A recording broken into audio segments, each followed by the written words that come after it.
This book is absolutely beautiful. I wholeheartedly recommend it. Opening the Hand of Thought by Kosho Uchiyama, a great Zen teacher who retired in 1975, I believe. So that's 50 years ago now. Um, Absolutely beautiful book. This is a real classic in the Zen world. These are just a series of talks he's given. He returns to this theme of opening the hand of thought again and again. And that really intrigued me because I kind of feel that in my own thinking was very much grasping to views, very fixed views as a result of my Christian training in theology, being a religious studies teacher, coming from a very conservative background of Orthodoxy, Roman Catholicism before that, very fixed views about things. But ironically, was trying to silence these views with deep interior prayer, and yet was aware that every time I went on the internet, these fixed views were just, completely in my inbox, as it were. You know what I mean? The algorithms are taking you there. Constant debates about this and that and the other, whether it's on the in the ethical plane or to do with the Trinity or to do with ecclesiology, which is the true church, etc. And one finds oneself wasting all one's energy just shoring up these arguments and getting involved in these debates oneself. Whereas opening the hand of thought to examine things afresh, is that so? Is this so? I think all of us, if we have come to Christianity, if we've come to faith in some tradition, we've probably done so with being drawn to a revolutionary new way of thinking, being drawn to the kindness of Christ, the forgiveness on offer with Christ, and how he promotes forgiveness and mercy, gentleness and love, cooperation as opposed to competition, and such like. But if we're not careful, we end up grasping a hold of certain positions, certain traditions, and we lose sight of this revolutionary new thinking, and we become judgmental, ironically, quite small minded loyalists. Opening the hand of thought challenges that without even mentioning any of it. I find Zen helps me, the Zen that's promoted in this book and that I've come across is helping me to look at things from multiple angles. I was at a Zen session this week in Nottingham, and there was a Zen monk and 10 of us around the room. After the hour of session, of Zazen, we sat around a table and just had a cup of tea and a blether, question and answer, as it were.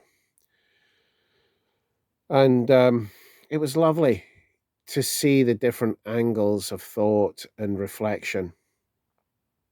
Reminded me a little bit of a Quaker meeting, but as obviously a Zen way of doing Quakerism, perhaps.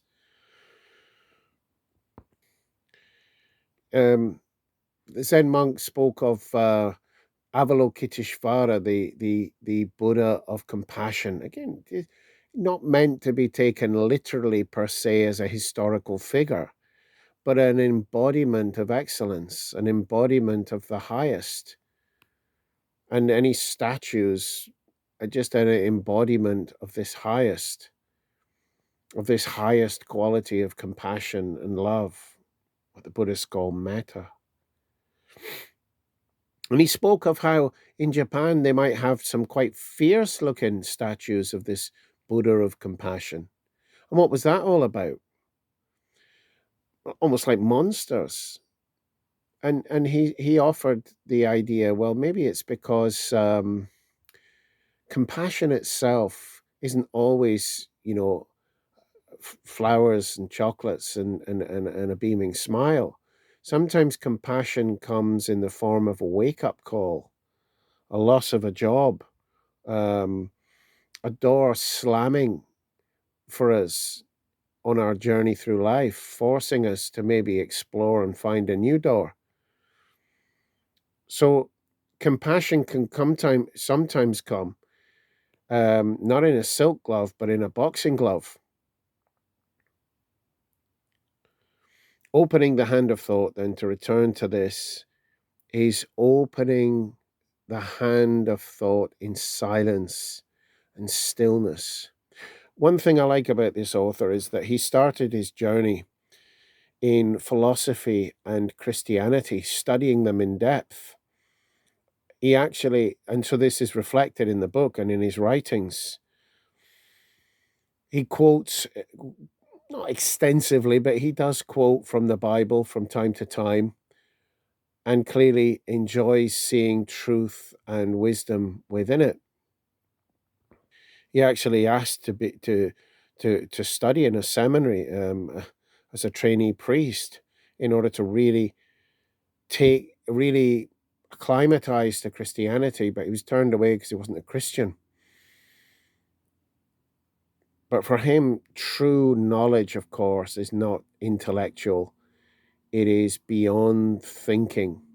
And this is, without excluding thought, just not equating the noise in our heads and the production of our heads as the truth with a capital T. We have to open the hand of thought to get beyond the thought cage, as it were. And I think this will help anyone, um, who's, a sincere Christian looking looking for real experience of God.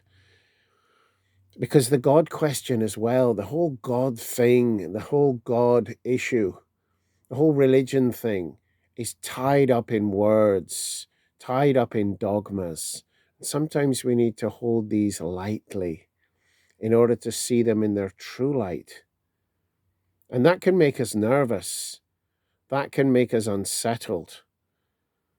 But it shouldn't. The truth doesn't need me to grab onto it, clinging with egotistical loyalty for it to be truth. And then the truth reveals itself. Be still, this author quotes, and know that I am God. And the author writes, this is truly realized in a very powerful and expressive way in the practice of Zazen. I'm going to read a wee bit out from the book. This is another one by Kosho Uchiyama, by the way, beautiful, about the teachings of his teacher.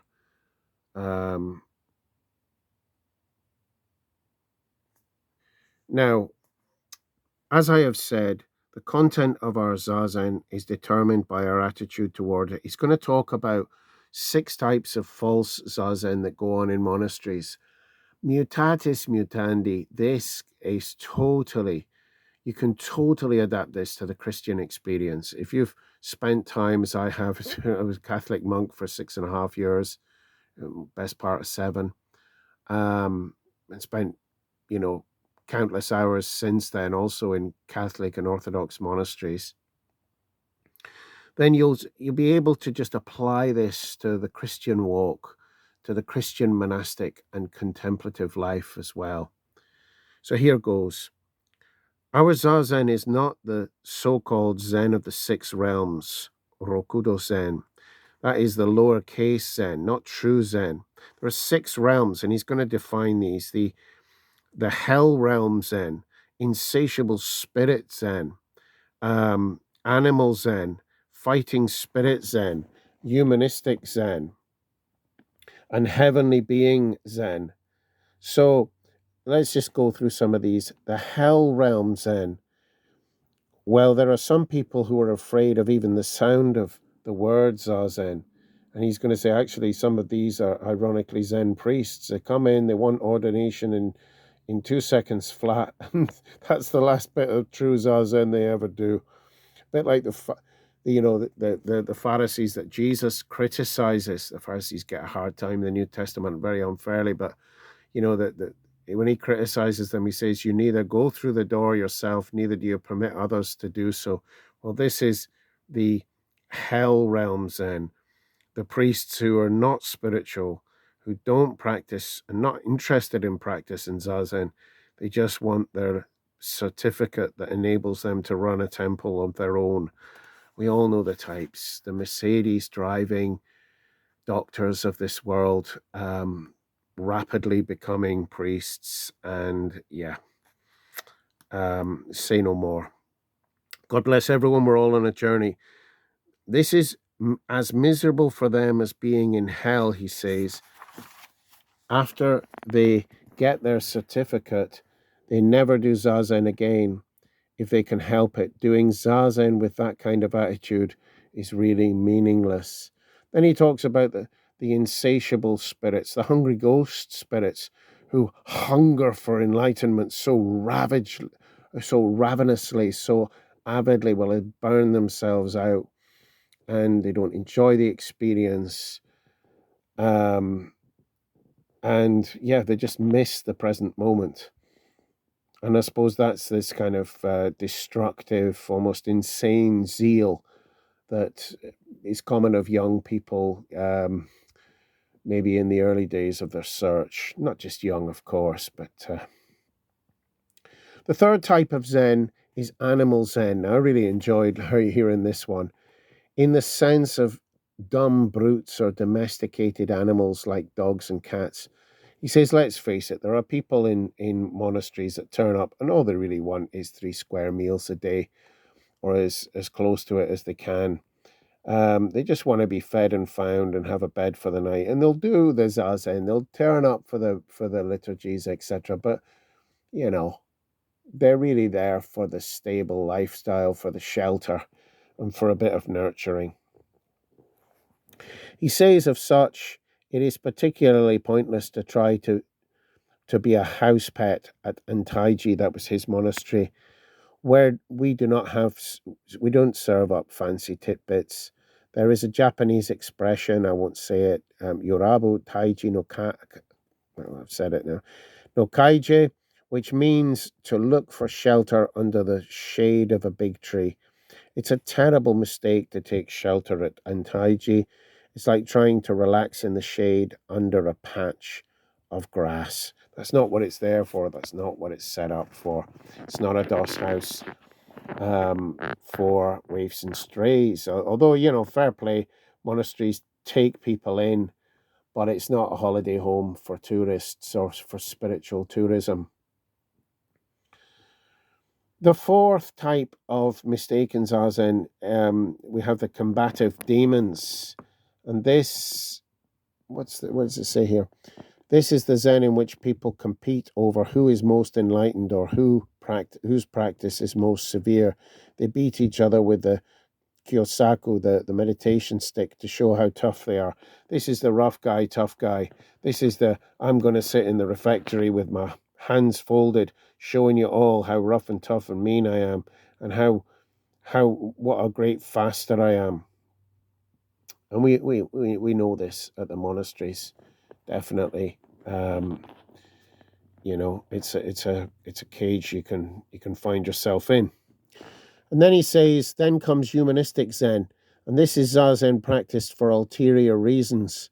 Some people sit to get their heads straight, to improve their health, and so on. There are a lot of books published, Zen for health, Zen for psychotherapy, mindfulness for this and mindfulness for that. This is Zen to improve humanity on the basis of human values. But he says they should not expect anything in return. Zen has no purpose. It has no function. It has no use, say the Zen masters. It's isness. It's the self doing the self by the self or something like that. It's selfing out. It's being. It's discovering the true self behind the illusion of self. It's good for nothing in terms of getting somewhere in life. And I think people do approach spirituality sometimes, particularly men, to try and climb some spiritual ladder in the pecking order of some sect.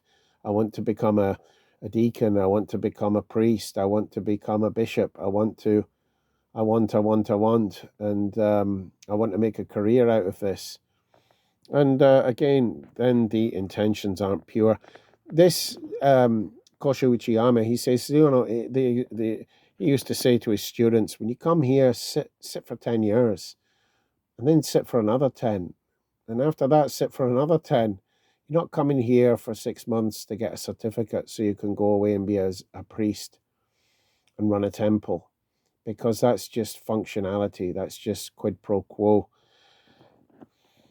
And, it serves for nothing, leads nowhere other than delusion.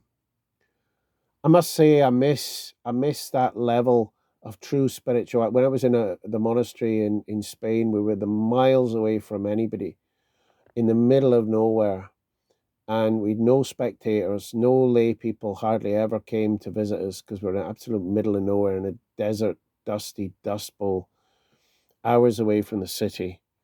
And we lived a hard life, eating one meal a day and praying for hours and working hard in the countryside, in our on our farm. And there was a purity in that, although there was definitely imbalances. There was a purity that's sadly often lacking on the spiritual path in the lay world. I'm not saying it's exclusively lacking, of course not. And but even I say even myself. But what I mean is, it's so easy to get caught up in one of these levels of false zen, as it were, false interior prayer, false spiritual walk. Call it what you like. The sixth type is heavenly zen. And now you get this. This type of people are those who want to be hermits or saints. He says lots of Americans are drawn into this. They're fed up with the capitalistic rat race and they just want to get away from it all, chill out, and find a way to zen out. This is zen undertaken as a hobby or a fad.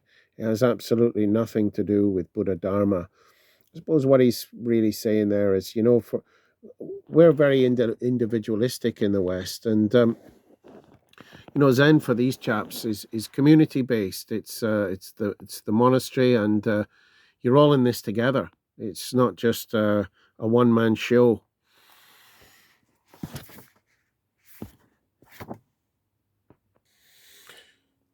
A good book here that looks at this is by a rabbi, um, a, a Jewish rabbi, obviously a Jewish rabbi, David A. Cooper, wrote also a good book called God is a Verb.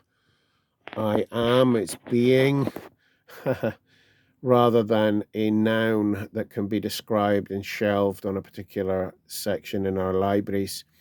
This is a very good book, so it'll show you how we can integrate deep wisdom from Buddhism into an Abrahamic, a very strong, as the author has, a very strong Abrahamic faith. They're not mutually exclusive at all. But the stillness and the silence and the insights of the Zen world, of Buddhist meditation, of whatever practice is accessible to you, can give you some really great insights into your Christian walk. So that's a kind of autobiographical journey. This one here is a set of talks given by an Orthodox priest, Yves Leloup, Jean-Yves Leloup, who I've been in touch with. He runs a meditation center in France, which is open to people of all traditions to come and meditate, open for Buddhists to come and do their meditation and enjoy the countryside and do retreats and things, as well as Orthodox Christians and others. And I think there's weekly liturgy in there. So, I mean, that's a very good book for those who are seeking to wed what might at first seem to unweddable traditions. Personally, I like the take of the Roman Catholic Church in Vatican II, which is wherever truth, goodness, and beauty are to be found, the Roman Catholic Church embraces it as their own. Okay, well, embraces it as truly Catholic. That I'm happy with. I think once you get beyond this idea that only your tradition has the truth and everything else is tainted by the big bad bogeyman, one can start to actually grow up a bit and learn from each other. And I think that's very healthy in our global world, our global village. It's just unbiblical to sustain. All of that came about through not listening to our Jewish fathers in the faith. The church fathers were Jews, the real church fathers. The real church fathers were Jews before they were shown the door in the early church councils, and it became a Greco-Roman um, movement. But it's to its discredit that it did. We lost so much of the deep Hebraic roots of Christianity, and I believe that can help us to flush away really bad, stinky doctrines that weigh us down, like having to, you know, evangelize people. We have got the truth, you don't. You're going to hell if you don't get it. Um, well, that's not good news, is it? It can help us to understand the faith in a much more organic and deep way. There's a reason that you very rarely encounter Jews, if ever, proselytizing. There's another one, Thomas Merton, of course. He got more and more interested in Zen Buddhism and other forms of Eastern religion towards the end of his life. This is a good book here, Thoughts on the East, which does exactly what it says on the tin. D.T. Suzuki was a good friend of his, as was Thich Nhat Hanh. This is a book by D.T. Suzuki looking at Christian mysticism and Zen Buddhism. And Buddhism, very good book that largely centers on Meister Eckhart as well as John of the Cross and other writers like that. And Paul Nitter, ex-priest, ex-Catholic priest, who defines himself, I did do an earlier video on this, defines himself as of a dual tradition. He's both Catholic today and Buddhist. He married a Buddhist woman after his 15 years as a priest and professor of theology, still a professor of theology. This is a great book, a fantastic book, and you'll find fantastic talks of his on YouTube. Without Buddha, I could not be a Christian. The central idea is, as a Buddhist, a meditator, he's learned to be able to love the things Jesus teaches in the Sermon on the Mount. He's tasted them in the silence and stillness. He's found a way to the deep heart, which, yes, can be found with deep interior prayer, mantra-like prayer, the Jesus prayer, etc.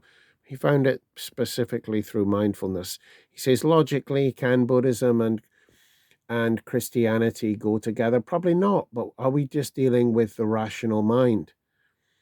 In terms of physics, we speak of Newtonian and quantum physics.